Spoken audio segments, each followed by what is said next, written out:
Hey guys, Eddie back with Couch Talk. Welcome back to the show. As always, if this is your first time with us, welcome to the show. And please hit like, please hit subscribe below. It is the only way I'm going to break out in this industry. And I promise, if you stick with me, I will earn your viewership. I will do the work, I will do the research, I will do whatever it takes, and I will make sure that we can open up dialogues across the nation. Today's topic is a complicated one. I want to talk about inflation. I want to talk about the state of the economy in America and the inflation that has ravaged our country of late.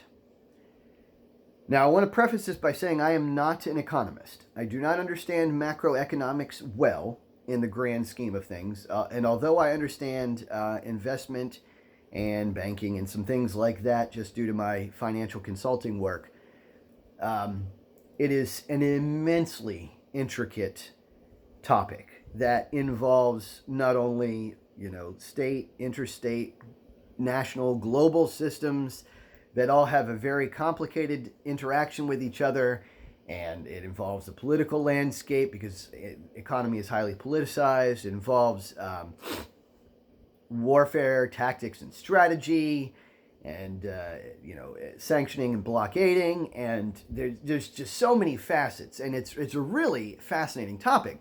But I just want to make sure that you understand that today we're only going to be discussing the most basic facets of inflation and how it affects America and some ways that we can tackle it. Now, in the abstract, there are, in the most basic sense, there are two things that affect the price of an item. There's the supply. That means how much of that item or service that we can produce, how much of it is available to us, how much we have access to. And there's the demand, how much of that people want, right? So obviously, if there are millions of Snickers bars in the world and not too many people want them, the price is going to be relatively low. If there are not as many Snickers bars in the world and more people want them, the price is going to go up. And it works with just manipulation of one of those items, right? If you have 10 Snickers bars and more people want it, the price will go up. If less people want it, the price will go down, even if the number available remains the same. And the same thing goes for the supply side, for the demand side, of course, right? If you keep the demand side static and the supply side changes, the price will go up. Another thing that can affect it that I should mention is not necessarily the supply or the demand, but the perception of the supply or the demand. Many of you will remember days where, for example, let's say a war happens, for example, in Russia and Ukraine, and it's not necessarily that has reduced the overall supply, although it can, right? It can certainly affect the supply. It can affect the demand. But what actually happens usually more often is that we perceive that it might, and as a consequence, it artificially inflates the demand because we're afraid that we may not have access to it, right? Like, let's say a hurricane is rumored to come. It may or may not ever come, but all of a sudden there's a run on the grocery store, right? All the milk is off the shelf, all the bread, all the sugar, everything disappears. And it's that demand, that perception of the need for these items that has driven the demand up temporarily, even though the actual need for the items may not have actually increased. But it's like that in stocks too, right? A lot of times you'll see a stock price go up, not because it's actually worth more, but because people think it might be worth more soon. So there's a lot of intricate things that can happen with the economy. Above all things in America, one of the things that affects our economy the most, and one of the things that has driven the commensurate price of many items up in America, is the need for energy. The need for energy interdependence. And I would say not only independence, but even dominance. I would say America needs energy dominance to thrive economically. Energy is just one of those things that is involved in almost every aspect of our life. And I challenge each and every one of you to look around your room and find a room that does not have a fossil fuels product. That's right. Anything that is made of plastic. There's literally a million things. I encourage you to look it up. There's literally a million things in our household every day that we use all the time that are fossil fuels products. Basically, every day we use natural gas.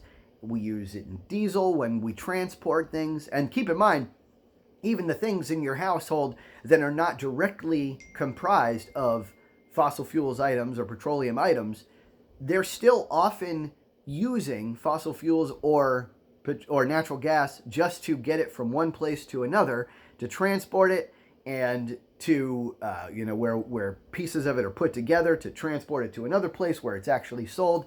It's just so immensely interconnected that you basically cannot have our economy operate without energy.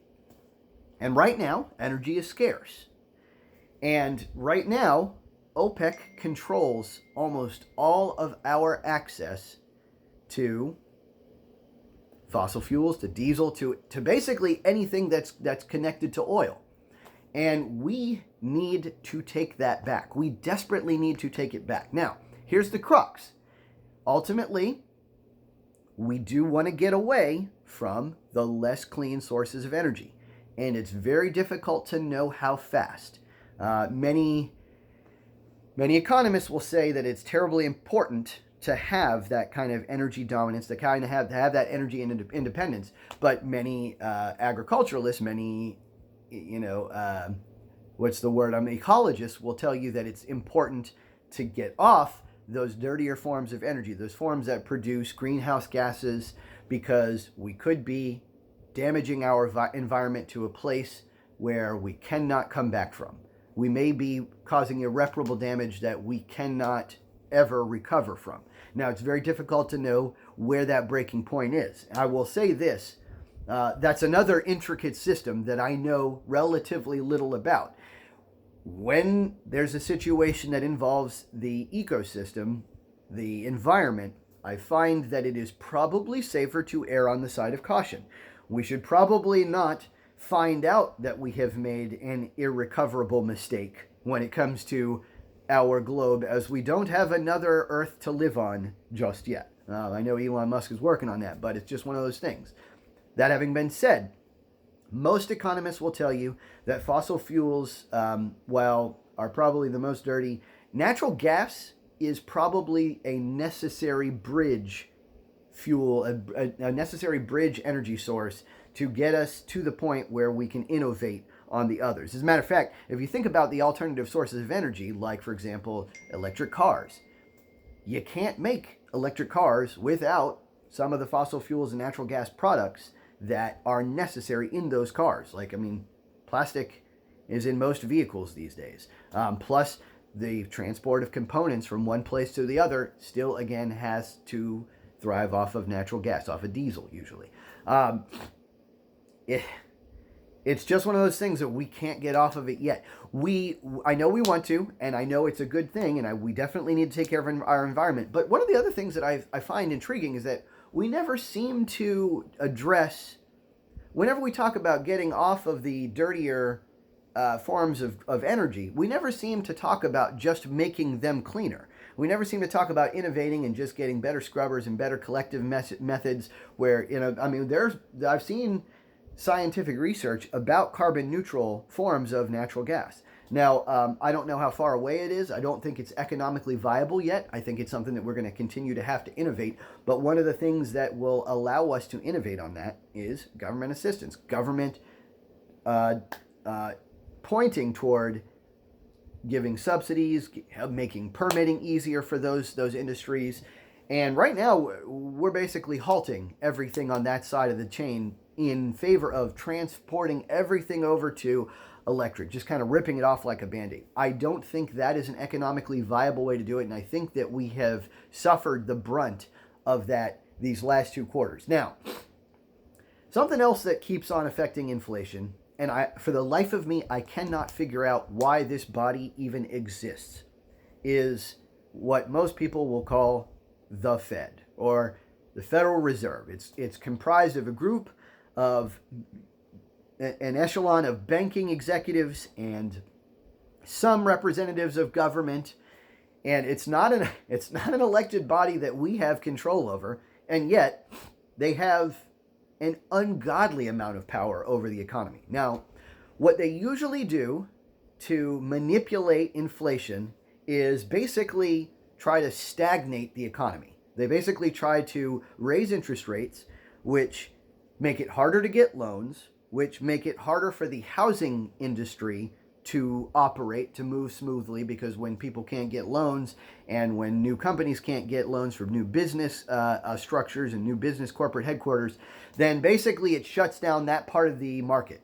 And with that comes many of our needs for energy, many of our needs for many of the supplies of things that go in homes, which it basically shuts down a good portion of the economy. Now, part of the problem is, again, if we'll revert back to the beginning of the conversation, there's two things that can affect an inflationary economy. There's two things that can affect the recession that would follow if interest rates go too high. And the problem that I think we face in America is largely a supply side problem. In other words, part of the problems that we're running into, most of the problem that we're running into, is that we're just not producing enough stuff. Energy is the key focus. We're not producing enough energy of our own. And so we run into the supply problem because OPEC controls it, and OPEC can just shut us down and control us through their measures of regulating the flow of energy. And we have no way to combat that, no way to fight, no way to protect ourselves from that kind of control. And that's something we desperately need to get a hold of. If the problem is that we're not making enough stuff, then to just make everyone want it less by tanking the economy isn't going to solve our problem. It's just going to hurt us in the long run. What we need to do is start making more stuff so that we have enough of it, and even though people want it and the demand is high, we will have enough for everyone. That is the way to solve this problem at the moment. Now, are there some times where the demand side is the problem? Yes, there probably are. I do not believe that this is one of them. Most economists would agree with me. Not all of them. And it's important to note that no matter how many times you go over this, there's a huge controversy, right? And there's never been a case in the history of America that I could find where there wasn't some controversy.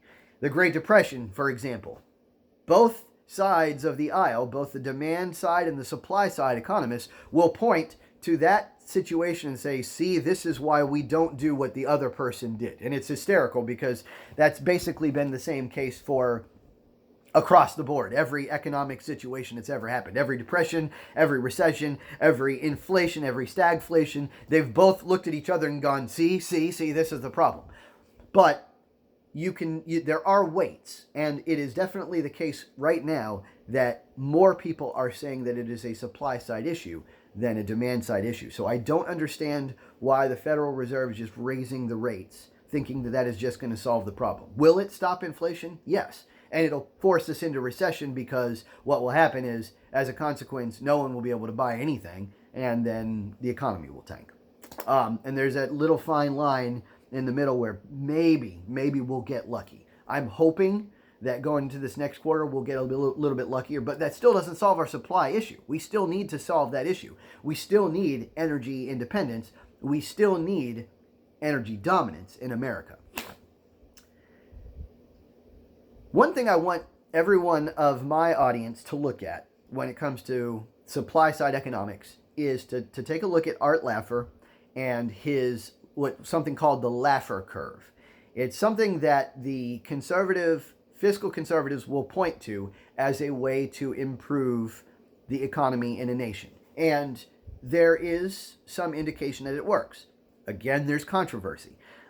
My biggest recommendation is to go look at all the facts for yourself, make up your own mind, but we're definitely going to continue on this topic below. I definitely encourage people to post some of their comments below, anything that you've seen on the economy lately, anything that you think might help. I think one of the things that we need desperately to do is to stop making permitting for like pipelines so complicated. I think we need to encourage business in America no matter where we can get it for the time being. And I think we desperately need to continue innovating in making the older forms of energy cleaner, because even though some of them are non-renewable resources, I think that it is an important resource that can still be tapped because it's there. And while we can use it, if we can use it cleanly and it won't negatively impact our environment, I think we should. Let me know what you guys think below.